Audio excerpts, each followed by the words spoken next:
पश्चिमोत्तर भारत में विदेशियों का आक्रमण मौर्योत्तर काल की सर्वाधिक महत्वपूर्ण घटना थी।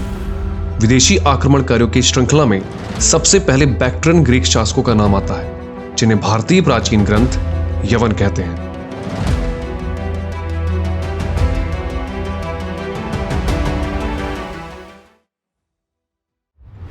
अलेक्जेंडर की मृत्यु के बाद बैक्ट्रिया पर सेल्यूकस का आधिपत्य हो गया, लेकिन एंटियोकस द सेकेंड के शासनकाल में बैक्ट्रिया में तख्ता पलट हुआ और वहां की सत्ता डायोडोटस के हाथों में आई।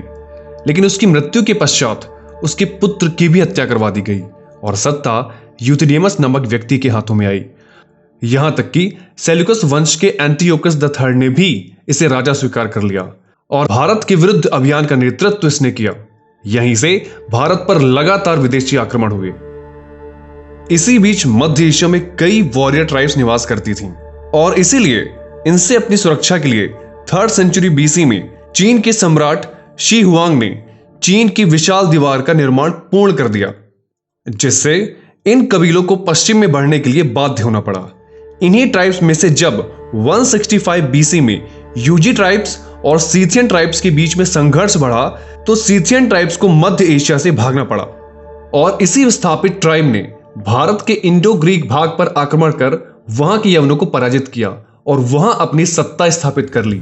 भारत में यही सीथियन ट्राइब शक कहलाए।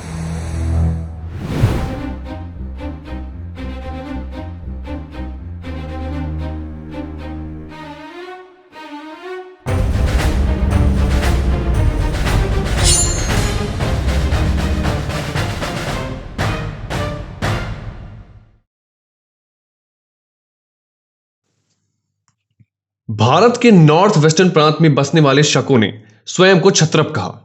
कालांतर में भारत में शकों की 2 शाखाएं स्थापित हुई।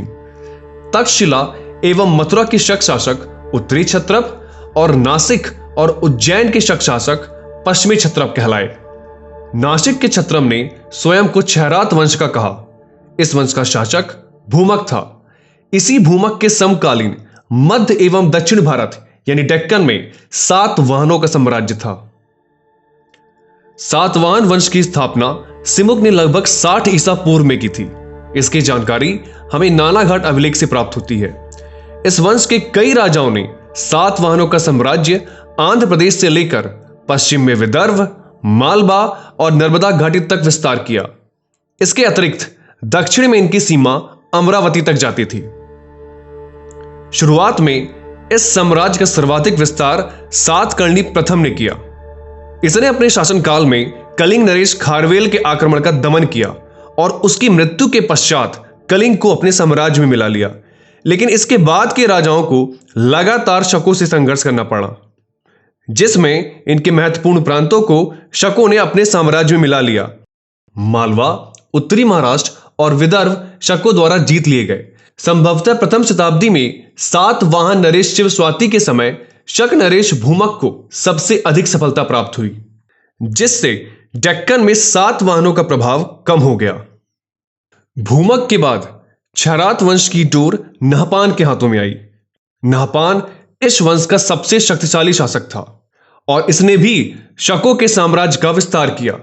लेकिन जब सातवाहनों की सत्ता शिव स्वाति और गौतमी बलश्री के पुत्र गौतमी सातकर्णी के हाथों में आई, तब इसके साम्राज्य ने अपनी खोई प्रतिष्ठा को वापस प्राप्त किया। गौतमी पुत्र सातकर्णी इस वंश का सबसे प्रसिद्ध और महानतम शासक हुआ। इसकी पुष्टि इनकी माता गौतमी बलश्री द्वारा बनवाए गए नासिक इंस्क्रिप्शन से होती है।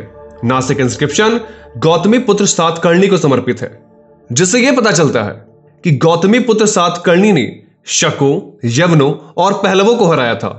साथ ही इसका राज्य उत्तर में मालवा और गुजरात से लेकर दक्षिण में कृष्णा नदी तक और पश्चिम में कोंकण और पूर्व में विदर्भ तक फैला था। इसने अपने शासन के 18वें वर्ष शकों के सबसे ताकतवर किंग नहपान को हराया था और सातवाहनों की टेरिटरी को फिर से रिवाइव किया था।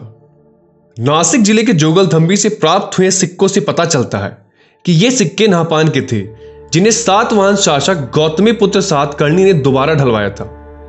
इससे सातकर्णी के क्षहरात वंश पर विजय के संकेत मिलते हैं। विजय के उपरांत इसने अनेकों उपाधियां धारण की, जैसे क्षहरात निषोदरस, राजाराम, विंध्य नरेश जैसी उपाधियां इसने धारण की। यहां तक कि नासिक प्रशस्ति से यह पता चलता है कि गौतमी पुत्र सातकर्णी का जो घोड़ा था वो 3 समुद्र, the Arabian Sea, Bay of Bengal and Indian Ocean का पानी पीता था। इस प्रकार हम कह सकते हैं कि नहपान, जिसने सातवाहनों की टेरिटरी को जीतकर काफी समय तक उस पर राज किया, उसे वापस गौतमी पुत्र सातकर्णी ने उसे परास्त कर हासिल कर लिया। हालांकि शक सातवाहन संघर्ष का यह दूसरा फेज था जिसमें सातवाहन सफल हुए, लेकिन इसके बाद के फेज में शक सातवाहन संघर्ष में शकों ने सातवाहनों को फिर से हराया, जिसमें शक नरेश रुद्रदामन सबसे प्रसिद्ध रहा।